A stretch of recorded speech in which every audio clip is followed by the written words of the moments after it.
গোপাল পাঠা, গোপাল পাঠাদের যুগে যুগে প্রয়োজন। 2024-এও বোধহয় গোপাল পাঠার প্রয়োজন আছে। শালা আসলেই তুই একটা পাঠা। পাঠার চাই তো পাঠা। পাঠা নাইলে তুই এভাবে কোনোদিন খবর পড়িস? পাঠা কোথাকার একটা আস্ত পাঠা তুই। কারণ সেদিন গোপাল পাঠারা যদি না থাকতো, আজকে এ পাঠার কথাবার্তা শুনেন, আসলে একে বলার মতো ভাষাই নাই। পাঠা আসলে পাঠা হলেই পাঠা মুখ করে বেড়াই। এই নারকীয় অত্যাচারের বিবরণ পড়ার জন্য বোধহয় কোনো হিন্দু বেঁচে থাকতো না। কে ছিল এই গোপাল পাঠা? গোপাল পাঠা হলো তুই, গোপাল পাঠা তুমি, গোপাল পাঠা কোথাকার। কে ছিল? আমি আপনাদের দেখাবো, এবং বাংলা টেলিভিশনে প্রথমবার মিনমিনে চ্যানেল, মিনমিনে মিডিয়া এই খবরগুলো। মিন মিন মিন মিন মিন মিন মিন, আরে তোর খবর পড়ার স্টাইল শালা আমাদের বাংলাদেশের মনে কর যে উজান টিভি তোর চাইতে ভালো খবর উপস্থাপন করে। দেখাবে না বাংলা টেলিভিশনে মাল প্রথমবার গোপাল মুখার্জিকে নিয়ে, গোপাল পাঠাকে নিয়ে কথা বলা, সশব্দে আলোচনা করা। আচ্ছা ভাই, ইন্ডিয়াতে মনে হয় কোনো ভালো মেন্টাল হসপিটাল নাই, এই জন্যই অবস্থা। পাঠা সময় চলে এসেছে। বাংলার এই মুহূর্তে কি প্রয়োজন একজন গোপাল পাঠা? বাংলাদেশের এই মুহূর্তে একজন গোপাল পাঠা প্রয়োজন। আজ তার গোপাল পাঠার দরকার নাই, গোপাল পাঠার দরকার নাই। তোর মতো ইন্ডিয়াতে একটা পাঠা থাকলে যথেষ্ট। গোপাল পাঠা বাংলাদেশে আমরা কি করবো? আমরা গোপাল পাঠা কি আমরা খাই নাকি? আমরা কি পাঠা বলি দিরে? জবাব বাংলার মানুষ চায়। ময়ূক এই মুহূর্তে জবাব চায়। একজন গোপাল ময়ূক পাঠা, ময়ূক পাঠা জবাব চাই। জবাব দেন। হ্যাঁ, পাঠাকে সবাই জবাব দেন। পাঠা পাঠা এই মুহূর্তে প্রয়োজন। কে ছিল গোপাল পাঠা? ভালো করে চিনে নিন, ভালো করে চিনে নিন। ভালো করে চিনে নিন। এই যে আমার যে ডান পাশে দেখতে পাচ্ছেন, এটা হচ্ছে গোপাল পাঠা, না সরি ময়ূক পাঠা। ময়ূক পাঠা যাকে বলা হয়, ময়ূক পাঠার পাঠামিটা একটু দেখেন। আগামী দিনে আপনার সন্তানদের বলবেন গোপাল পাঠা বলে একজন ছিল। মুসলিম লীগের ত্রাস হয় গোপাল মুখোপাধ্যায়। আগামী দিনে আপনার সন্তানদেরকে বলবেন ময়ূক পাঠা নামের একটি লোক সংবাদ উপস্থাপনা করত, উন্মাদ হনুমানের মতো চেঁচিয়ে চেঁচিয়ে। মুখোপাধ্যায় পরিবারে জন্ম, কিন্তু নাম হয়ে যায় গোপাল পাঠা। কেন? বিপ্লবী নাম হয়ে যায় ময়ূক পাঠা কেন? পাঠা পাঠামি করতে শুরু করে, এই জন্য নাম হয়ে যায় পাঠা। চন্দ্র মুখোপাধ্যায়ের ভাগ্নে ছিলেন এই গোপাল মুখোপাধ্যায়। ত্রাস হয়ে গেছে। বিজেপির ভাগ্নে ছিল এই ময়ূক পাঠা, এই জন্যই বাংলাদেশের শেখ হাসিনার ভাগ্নে ছিল এই ময়ূক পাঠা, এই জন্যই এই পাঠাজ পাঠামি করে। হিন্দু বাঁচাতে পাঠা কাটার চপার হাতে রুখে দাঁড়ান। যখন ধর্মতলা থেকে শুরু করে বিভিন্ন জায়গাতে হিন্দু কোপানো হচ্ছে, একজন লোক যার কলেজ স্ট্রিটে একটি মাংসের দোকান, এর মাথার তারটাকেও জোড়া দেওয়ার লোক নাই ভাই ইন্ডিয়াতে। এর মাথার তার এতটাই কাটা আছে যে ভাই খুঁজে পাওয়া তো মুশকিল। তারপরেও যদি দু একটা জোর দেওয়া যেত তাহলে হয়তো বা এর মাথা থেকে এই পাঠামিগুলো চলে যেত।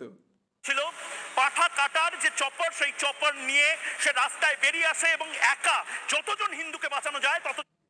ময়ূক পাঠা, ময়ূক পাঠা একাই রাস্তায় চলে আসে ছুরি চাপ্পল নিয়ে, এবং ময়ূক পাঠা শেখ হাসিনাকে বাঁচানোর জন্য বাংলাদেশের 20 কোটি মুসলিমকে রুখে দেয়, 20 কোটি জনগণকে রুখে দেয় ময়ূক পাঠা।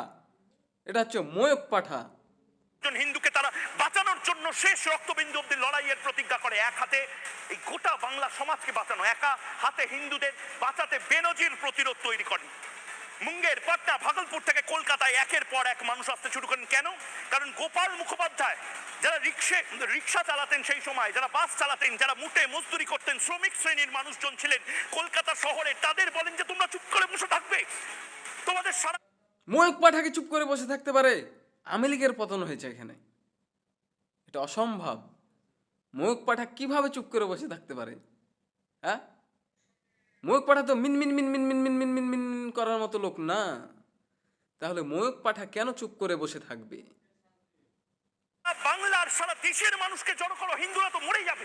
মুসলিম লীগের তাণ্ডব দেখে অস্ত্র তোলেন মুঙ্গের, ভাগলপুর থেকে বিভিন্ন বিভিন্ন জায়গার মানুষজন। এবং কাদের বিরুদ্ধে? কারা? ময়ূক পাঠার কাছে বিভিন্ন লোকজন আসে, বিভিন্ন লোকজন এসে বাঁশ দিতে থাকে, বাঁশ দিতে দিতে দিতে দিতে ওপরে তুলতে থাকে। ময়ূক পাঠা কারা এই কসাইয়ের কাজটা করেছিল? দেখুন, কারা করেছিল? একমাত্র ময়ূক পাঠাই করেছিল। দেখুন, বামপন্থীরা আপনাদের এই ইতিহাস দেখাতে চায় না, আপনার সন্তানকে এই ইতিহাস বলতে চায় না। কলকাতায় শকুনের নজর আজকে নয়, 47 সাল থেকে ছিল, 46 সাল থেকে ছিল। এই চিনে নিন, মোহাম্মদ আলী জিন্না কলকাতার কসাই। আজ ময়ূক পাঠা, ময়ূক পাঠা একাই যেন সব জানে। ময়ূক পাঠার কাছে সারা বিশ্বের খবর। নাম দিচ্ছি নতুন করে, মোহাম্মদ আলী জিন্না। এই যে সুরাবর্দী কলকাতার কসাই কুপিয়েছে আমার আপনার বাপ ঠাকুরটাকে ধর্মতলায়, কলকাতা শহরের অলিতে গলিতে। জেনারেল নিয়াজি বাঙালির জন্য বুচার অফ বেঙ্গল বলা হয় একে, কলকাতার কসাই বলা হয়, বুচার অফ বেঙ্গল বলা। ময়ূক পাঠার জন্যই মনে হয় এরাকে জীবন দিতে হয়েছে। আরে পাঠা, এরা যদি জীবন না দিত তাহলে তোর মতো পাঠা কি পাঠামি করতে পারতো এখন? হ্যাঁ, পাঠার ঘরের পাঠা। হয় টিক্কা খান কলকাতার কসাই। এই মুখগুলোকে চিনে নিন, এই মুখগুলোকে চিনে নিন এবং ভালো করে বুঝুন। এটা আবার করার প্ল্যান হচ্ছে। কলকাতাকে না পাওয়াটা, এই যারা terror groups, Islamic fundamentalist terror. পাঠা, তোরা 1971 সালে যে ষড়যন্ত্র করে দেশ ভাগ করেছিস পাকিস্তানের সাথে, তোরা সেই ষড়যন্ত্রটাই আবার শুরু করেছিস। কারণ বাংলাদেশটা এখন তোরা চাস, আমরা কলকাতা চাই না। আরে ময়ূক পাঠা, তোদের কলকাতা আমাদের লাগবে না। আমরা এই ছোট্ট রাষ্ট্রে, ছোট্ট ভূখণ্ডে অনেক ভালো আছি। আরে ময়ূক পাঠা, তোদের এত বড় দেশ, তারপর তোদের বাংলাদেশ লাগবে কেন? বাংলাদেশ কেন লাগবে তোদের? বাংলাদেশে কি আছে? বাংলাদেশটার উপরে এত কেন তোদের চোখ? ময়ূক পাঠা। গ্রুপস তারা নিজেদের ব্যর্থনা মনে করে। নানা ধরনের কন্টেন্ট দেখার জন্য লাইক করুন, শেয়ার করুন আমাদের ফেসবুক পেজ, সাবস্ক্রাইব করুন আমাদের ইউটিউব চ্যানেল। নানা ধরনের ময়ূক পাঠার পাগলামি দেখার জন্য সাবস্ক্রাইব করে রাখুন রিপাবলিক বাংলা। ধন্যবাদ সবাইকে।